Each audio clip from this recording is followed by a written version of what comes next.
there was a very cookie-cutter idea of precisely what we should look like. It was solely about beauty, and not necessarily about brains. And I would end up leaving with this pit in my stomach, knowing that I was so much more than what was being objectified on the stage. I didn't like feeling forced to be all looks and little substance. And that's how it felt for me at the time, being reduced to this specific archetype.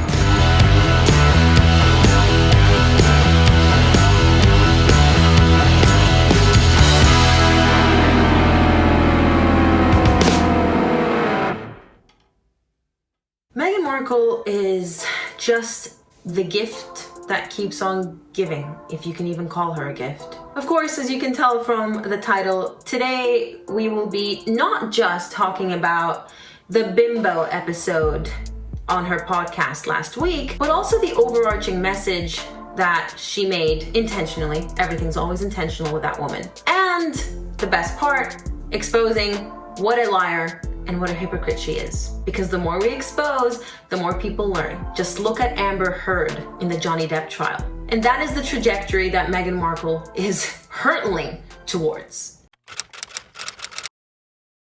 So as I said in my last video, I tuned into the podcast last week with Paris Hilton, specifically really because I actually like Paris Hilton. I'm not going to go off into a tangent, but I think that she is an example of a woman who does have substance and looks. True to form, Meghan tries to come up with this story that she can put into the episode as a parallel, as a way to tell the guests and of course the audience that I too went through this experience. Except as with every other episode, this attempt always seems to fall flat on its face. So she references her time back in 2006 when she was a model, a briefcase girl, on the game show Deal or No Deal. That show is not really known to me. I was a child at the time, but it seems to be a typical show of that era. You have beautiful women, models essentially, whose job is to look good. Whether you agree with that, whether you call that objectification,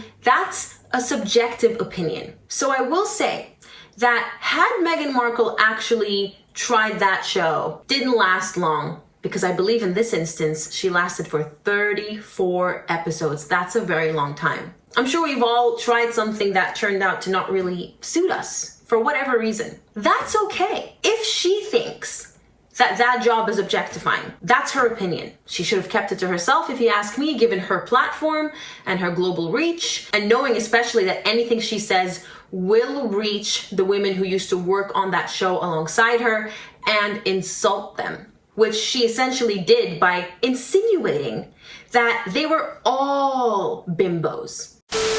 And by the way, I was surrounded by smart women on that stage with me, but that wasn't the focus of why we were there. Well, recollections may vary according to the women who participated in that show. I'm not going to go into much detail, but they debunked her version of events and said that maybe that was her experience, but that's just not how things were on set. It's okay for someone to talk about something they experienced and say it wasn't for me, but here's the kicker. Not only does she essentially insult these kinds of jobs and positions, which she voluntarily applied for, but she insinuates that she quit because it was objectifying, only to move on to roles that made the briefcase girl gig look almost saintly. And that was years after Deal or No Deal. We've all heard enough about Hollywood to know that it is extremely cutthroat in that industry, especially for women. But the objectification there, which is second to none almost, other than the porn industry, is well known. It's part of the gig.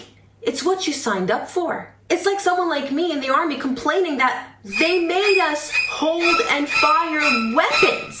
And as for the lashes and the tanning stations and the vouchers and the hair and makeup, all the girls, we would line up and there were different stations for having your lashes put on or your extensions put in. We were even given spray tan vouchers each week. It was solely about beauty and not necessarily about brains. First of all, who wouldn't love to be paid to have all of that done to them? It's part of your job to get dolled up. How great is that? But second of all, and more importantly, it's something she continues to do of her own accord to this very day. I mean, you can almost call her Meghan Fake Lashes Markle. It's a trademark of hers at this point, as is all that tanning and bronzing. I'm not judging her appearance and what she chooses to put on her face, but it's funny to hear someone call something out as objectifying, clearly trying to tell the audience that we had to go through something demeaning and degrading, only to skip the part where she still does it. This is a woman whose entire career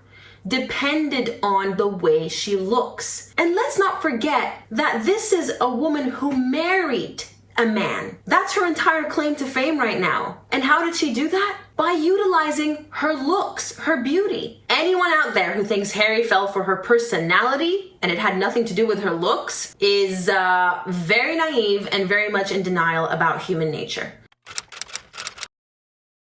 So where did all this come from? Is this really just her desire to once again insert herself into this bimbo category? I don't think so. Meghan Markle bites the hand that feeds her. It's just how she is.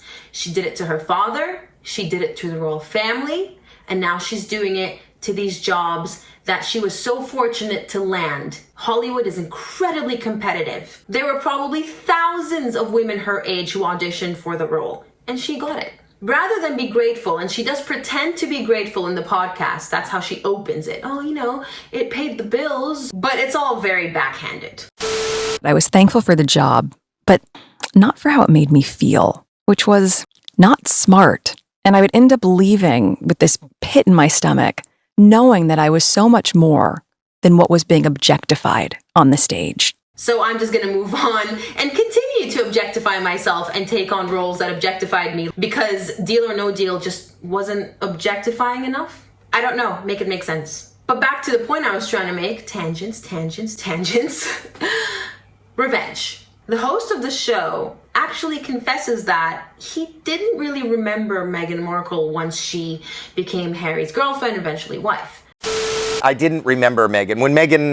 When she, all the hoopla started, I remember $5, but I don't remember Meghan. And knowing Meghan, knowing that she can never rise above gossip and tabloids and social media, she definitely caught that. And I think, much like everything else on her podcast, she's using that platform to exact her revenge on anyone and everyone who rejected her or didn't remember her. So I really think this was her way to get back at the host and tell him, F you, you don't remember me? Well, your show was crap and that's why I left. Interestingly, there is talk that she didn't quit and that she was too friendly with the host, and so his wife insisted that Meghan was fired. I read it online.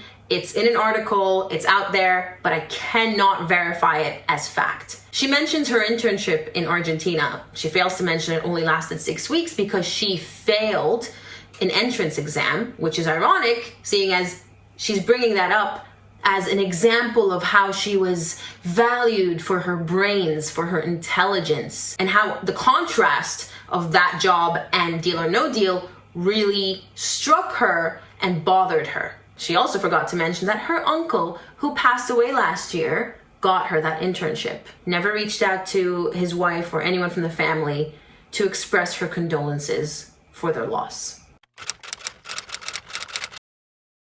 Back in 2016, she was interviewed for the second time by Larry King. Now, I do want to say she was interviewed by him in 2013 as well, because her best friend, her best friend who wasn't her maid of honor or even a bridesmaid at her wedding, Lindsay Roth, even though Meghan was the maid of honor at her wedding 2 years prior, but her best friend Lindsay was a producer on the show. And I think we can all put two and two together and figure out how exactly Meghan got a seat opposite Larry King twice in the span of less than 3 years. But in that interview, she's the one who actually says, you can be both. You can be smart, you can be a feminist, you can be a boss, a go-getter, and be taken seriously, as well as being feminine and beautiful, putting on your makeup, doing your hair, getting dressed up in a feminine way. One does not negate the other. And I watched that interview for the first time when I used to like Meghan, so pre-Oprah interview. And I loved that message. It's very important to shift this idea that, you know, one would say, okay, you're coming on to Larry King, and you're doing politicking, so maybe wear a blazer and play the opposite and make sure you can be taken seriously. My point in all of this is that no matter what you look like, you should be taken seriously. Little did I know that it was disingenuous. This is the thing with Meghan. The more she talks, the deeper the hole she digs for herself. I mean, you know you've messed up when Whoopi Goldberg, who I think is usually very woke, very PC, also comes out and speaks against you and essentially says, this seems to be a perception that you have in your own head. This is a you problem, not a general or universal problem. The objectification might be coming from you and how you felt about how these women were being portrayed. And that's what you have to change, because we're performers. When you're a performer, you take the gig. I feel bad because I don't think that people were looking at these girls like this. I think people want the money. I think the takeaway here is be careful what you say, because people will go digging, especially if you are as high profile as Meghan Markle. I don't think she dreamed in those days when she was the hot girl on the plane, or when she was pretending to pleasure a man in broad daylight in his car. I don't think she ever knew that she would one day have the platform that she does today. But one would have thought that someone as obsessed with her image as she is would have at least done the research, would have at least double-checked what's out there before pretending to be holier than thou, and before insulting her ex-colleagues and the women after her who continued on in the show. This all just seems to be a grudge, as usual. Meghan is holding a grudge against Hollywood for rejecting her time and time again. They're not even accepting her now. It's not like she hasn't tried. I'm sure she was dipping her toes with that elephant documentary with Disney. But it looks like the industry isn't interested in her even after she became the Duchess of Sussex. Thank you all so much for joining. If you enjoyed this video, please give it a thumbs up and don't forget to hit that subscribe button. We would love to have you join the Plutonian family. Of course, as usual, let me know what you think in the comments below. Keep it civil, and I'll catch you in the next video. Take care. Bye-bye.